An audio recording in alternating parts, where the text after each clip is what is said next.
Halo semuanya, langsung aja ya. Hari ini kita bakal ngebahas sebuah momen yang jujur aja bikin merinding.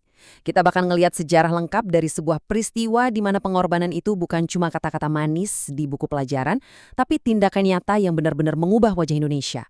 Bayangin aja, saking besarnya rasa cinta sama tanah air, sebuah kota yang indah banget terpaksa ditelan oleh kobaran api.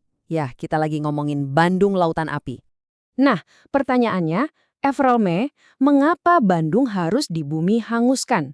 Coba deh posisikan diri kalian jadi warga kota Bandung waktu itu. Kalian baru aja merdeka, baru bisa nafas lega menghirup kebebasan. Tiba-tiba dihadapin sama pilihan yang gila banget. Mau nyerahin rumah, jalanan, dan semua kenangan kalian ke penjajah yang datang lagi? Atau kalian pilih buat ngehancurin semuanya biar musuh nggak dapat apa-apa sama sekali? Serba salah kan? Yuk kita bedah bareng-bareng. Oke, kita masuk ke bagian 1. Ultimatum dari langit. Sebuah ancaman dari atas. Kalau kita ngomongin sejarah lengkap, peristiwa ini semuanya terjadi cepet banget teman-teman. Cuma dalam waktu 72 jam. Bayangin, dari tanggal 21 Maret, waktu selebaran ancaman itu dijatuhin, terus ketegangan dan amarah yang benar-benar mendidih selama 2 hari berikutnya, sampai akhirnya, boom, keputusan paling radikal diambil di tanggal 24 Maret. Ini tuh ibarat bom waktu yang detaknya nggak bisa dihentiin. Kita balik ke momen awalnya dulu ya, tanggal 21 Maret 1946. Siang itu harusnya cerah, adem, khas banget Bandung lah pokoknya. Tapi tiba-tiba langit jadi kelam. Pesawat-pesawat Dakota milik Inggris melintas di atas sana. Dan mereka nggak menjatuhkan bom, melainkan ribuan kertas ultimatum.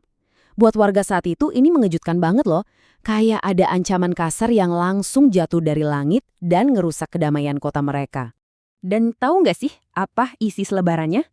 Kurang lebih bunyinya gini. Para ekstremis Indonesia harus mengosongkan Bandung sesegera mungkin. Perhatiin deh pilihan katanya. Mereka dengan gampangnya pakai label ekstremis buat nyebut orang-orang lokal yang sebenarnya cuma lagi ngebela tanah kelahiran mereka sendiri.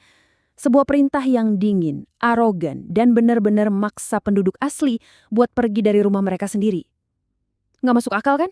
Masuk ke bagian 2. Titik darah penghabisan. Perlawanan yang menantang. Terus gimana reaksi warga Bandung? Takut? Oh tentu tidak. Niat awal kolonial buat ngintimidasi ini malah jadi bumerang yang parah banget.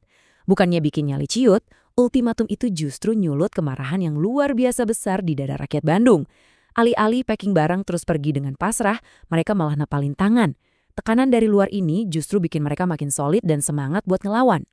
Dari amarah yang memuncak itu, lahirlah sebuah gagasan yang super radikal.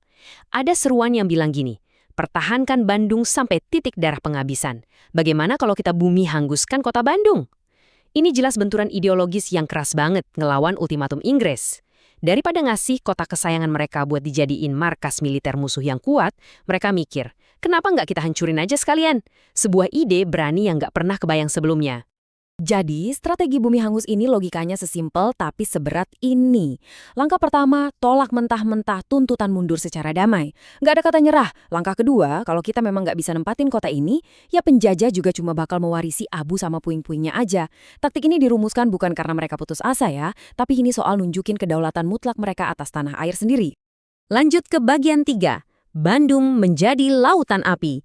Puncak kejadian pada 24 Maret 1946. Tanggal 24. Sekilas emang cuma angka biasa.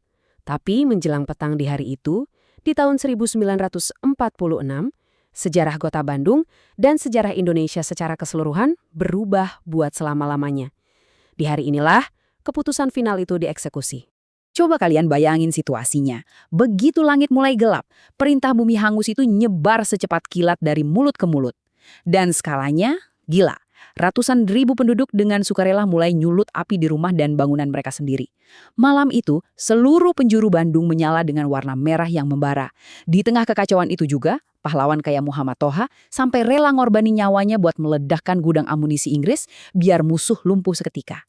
Gak ada teriakan penyesalan loh saat itu, yang ada cuma tekad bulat yang menyala bareng kobaran api yang melahap kota. Kalau dipikir-pikir lagi, jujur aja ini nyesek banget.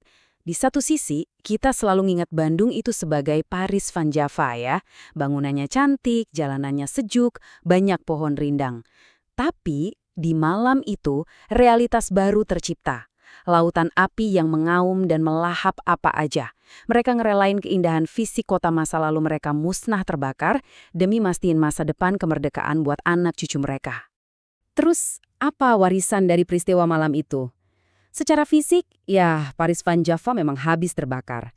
Kerugian materialnya pasti nggak kehitung lagi jumlahnya. Tapi secara spiritual dan historis, ini tuh kemenangan yang luar biasa monumental. Ini adalah wujud pamungkas dari kepahlawanan. Bukti nyata, kalau buat rakyat Indonesia waktu itu, kemerdekaan dan kedaulatan harganya jauh lebih mahal dari sekedar harta benda atau rumah tempat mereka tinggal. Nah, sebelum kita akhiri paparan hari ini, apa mau kalian merenungkan hal ini sejenak? Setelah kita ngelihat balik sejarah lengkap dari pengorbanan yang segitu besarnya, kalau kalian yang dipaksa milih saat itu, apakah kalian punya keberanian buat membakar rumah kalian sendiri demi memastikan kedaulatan negara tetap tegak berdiri? Sebuah pemikiran yang bikin merinding kan? Oke deh, sekian dulu paparan kita kali ini. Teruslah belajar, teruslah bertanya, dan sampai jumpa di paparan sejarah berikutnya.